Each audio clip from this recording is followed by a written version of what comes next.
बच्चों से पिछली वीडियो में हमने लॉरेंज फोर्स पढ़ा था कि यदि कोई आवेशित कण वैद्युत क्षेत्र E तथा चुंबकीय क्षेत्र B में गतिमान हो तो उस पर लगने वाला जो कुल बल होता है उसका मान F बराबर QE plus Q V cross B होता है। यह जो भाग था यह वैद्युत क्षेत्र के कारण लगने वाला बल है तथा यह चुंबकीय क्षेत्र के कारण लगने वाला बल है। तो बच्चों इस वीडियो में हम, जैसा ऊपर टॉपिक में भी लिखा हुआ है, एक समान चुंबकीय क्षेत्र में गतिमान आवेश पर बल मतलब कि Q into V cross B, इस वाले भाग को समझेंगे। तो बच्चों यहाँ पर देखिए, यह कोई आवेशित कण Q है। Q कोई आवेशित कण है जो V वेग से B चुंबकीय क्षेत्र में के साथ थीटा कोण पे गतिमान है। तो उस पर जो लगने वाला बल है उसका परिमाण जो होगा, इसका परिमाण ले रहे हैं हम, F बराबर QVB साइन थीटा होगा। और इस बल की जो दिशा है, जैसा आपको पता है कि सदिश गुणनफल की दिशा हम कैसे निकालते हैं, V क्रॉस B है तो V क्रॉस B, तो V से B की ओर को आप अपने दाएं हाथ के उंगलियों को ऐसे ले गए तो देखिए थंब, मेरा अंगूठा कहाँ की ओर को आ रहा है, ऊपर की ओर को। तो इसका मतलब यह जो बल है वह इस दिशा में होगा, ऐसे। इस सदिश गुणनफल के नियम से आया है। B और V ये जो दो वेक्टर हैं इस तल पर हैं, तो इस बल F की जो दिशा है, इस बल F की जो दिशा है वह इस तल के लंबवत होनी चाहिए। इस तल के लंबवत या तो ऊपर की ओर को होगी या फिर नीचे की ओर को होगी। तो हमने दाएं हाथ का नियम का प्रयोग करा, तो दाएं हाथ के नियम के प्रयोग से ये देखिए कि मैंने अपनी उंगलियों को V से B की ओर को घुमाया ऐसे दाएं हाथ की, तो अंगूठा ऊपर की ओर को आया, तो बल कहाँ की ओर को लगा, ऊपर की ओर को। मतलब अगर मुझे बल की दिशा निकालनी है तो F ऐसे डॉट होगा, डॉट ये ऊपर की ओर को, डॉट मतलब बल ऊपर की ओर को है। तो यह इसका परिमाण है और यह बल की दिशा है। अब ये देखिए कि हम इसमें अलग अलग केस लेते हैं। पहला जो केस है, यह बल शून्य कब कब हो सकता है, F का परिमाण 0 कब कब होगा। तो देखिए ऐसा सूत्र से पता है, बहुत सिंपल चीज़ें हैं कि यदि Q बराबर 0, मतलब यदि कोई आवेश ना हो, कण पे यदि कोई आवेश ना हो और वह चुंबकीय क्षेत्र में गतिमान हो तो उस पर कोई बल नहीं लगेगा।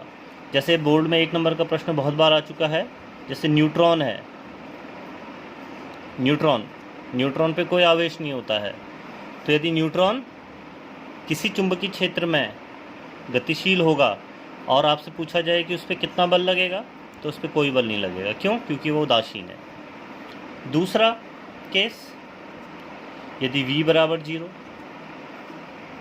0 मतलब यदि आवेशित कण चुंबकीय क्षेत्र में स्थिर अवस्था में है, वह गतिमान नहीं है, वह उसकी जो चाल है वह शून्य है, वह गतिमान नहीं है, तो भी उस पर कोई बल कार्य नहीं करेगा। तीसरा, यदि थीटा बराबर 0 तो साइन थीटा भी कितना हो जाएगा, बोलिए, साइन थीटा बराबर साइन 0 डिग्री बराबर 0। तो इसका मतलब यदि ये देखिए V और B दोनों एक ही दिशा में यदि हो जाएं, चुंबकीय क्षेत्र जिस दिशा में है, आवेशित कण गतिमान भी उसी दिशा में है, तो भी उस पर लगने वाला जो कुल बल है वो कितना होगा, शून्य होगा। उस पर कोई चुंबकीय बल कार्य नहीं करेगा। हाँ, ऑफ कोर्स एक और सिचुएशन हो सकती है जब B बराबर 0, तो हम वाली सिचुएशन की तो बात ही नहीं करेंगे क्योंकि हम बोल रहे हैं कि एक समान चुंबकीय क्षेत्र, तो मतलब चुंबकीय क्षेत्र है।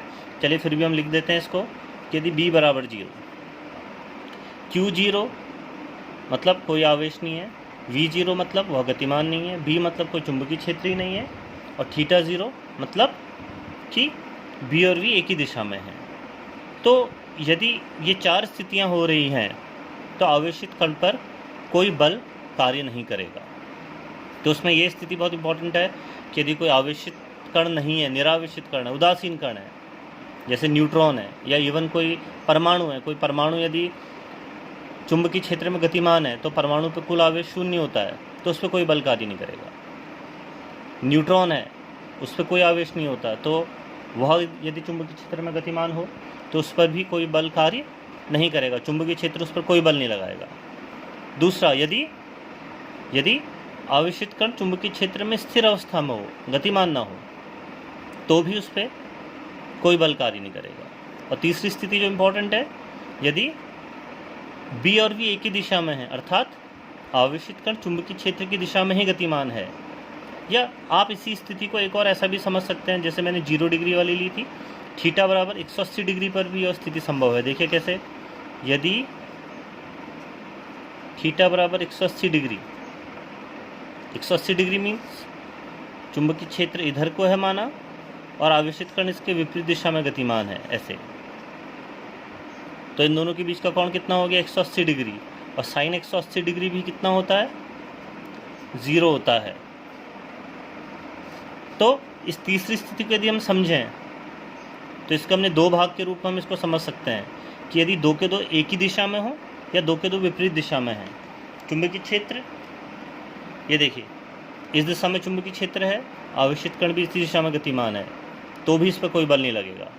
चुंबकीय क्षेत्र इस दिशा में है, आवेशित कण इसके विपरीत दिशा में गतिमान है, ऐसे, तो भी इस पर कोई बल नहीं लगेगा। दोनों के रीज़न मैंने बता चुका हूँ, क्योंकि साइन 0 भी 0 होता है और साइन 180 डिग्री भी 0 होता है। और फोर्थ सिचुएशन जब चुंबकीय क्षेत्र ना हो तो फिर स्थिति ऐसा हो सकती है। अब हम अगली सिचुएशन उस पर आते हैं कि इस बल का मान अधिकतम कब होगा। यदि हम इसकी कोण पे डिपेंडेंस देखें तो देखिए साइन थीटा का अधिकतम मान कब होता है, जब थीटा बराबर 90 डिग्री हो जाए, तो साइन 91 होता है। तो यदि थीटा बराबर 90 डिग्री तो साइन 90 डिग्री बराबर 1, तो उस स्थिति में F कितना लगेगा बताइए, QVB। F का जो परिमाण है वह QVB होगा। कब, देखिए जैसे एक स्थिति में आपको बताता हूँ कि यदि ये V ऐसा हो जाए और चुंबकीय क्षेत्र ऐसा हो जाए B, और दोनों के बीच में कोण कितना हो गया है, 90 डिग्री। तो इस स्थिति में जो आवेशित कण है उस पर लगने वाला बल QVB होगा। इस बल की दिशा देखिए फिर से, इस बल की दिशा यदि इस स्थिति में देखूंगा तो V और B है। देखिए मैं B से V की ओर को मैंने अपनी दाएं हाथ की उंगलियों को घुमाया है, देखिए ऐसे, तो मेरा अंगूठा कहाँ की ओर को आ रहा है, ऊपर की ओर को। तो इसका मतलब जो बल है फिर से ऊपर की ओर को लगेगा।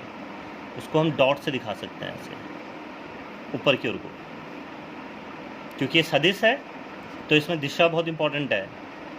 और यदि आपका सदिश गुणनफल का कॉन्सेप्ट क्लियर है, A क्रॉस B की दिशा यदि आपको निकालनी आती है तो यह दिशा निकालनी भी बहुत आसान है। तो इस प्रकार से यदि कोई आवेशित कण एक समान चुंबकीय क्षेत्र में गतिमान है तो उस पर अभी ये दो स्थितियां हैं, यदि F बराबर 0 किन किन स्थितियों में हो सकता है तथा F का मान अधिकतम कब हो सकता है। बाकी सारी स्थितियों के लिए जो F का परिमाण है वह QVB साइन थीटा होगा। तो इस प्रकार से आप आवेशित कण की चुंबकीय क्षेत्र में जब गतिमान होता है तो उस पर लगने वाले बल का मान परिकलित कर सकते हैं। अब इस पर आधारित दो बड़ी इंपॉर्टेंट सी स्थितियां हैं, उनको हम अभी अध्ययन करते हैं अगली वीडियो में, कि जब आवेशित कण किसी चुंबकीय क्षेत्र के साथ लंबवत गतिमान हो तो उसका पथ कैसा होता है। तो इसको हम अगली वीडियो में इसका अध्ययन करेंगे। Thank you.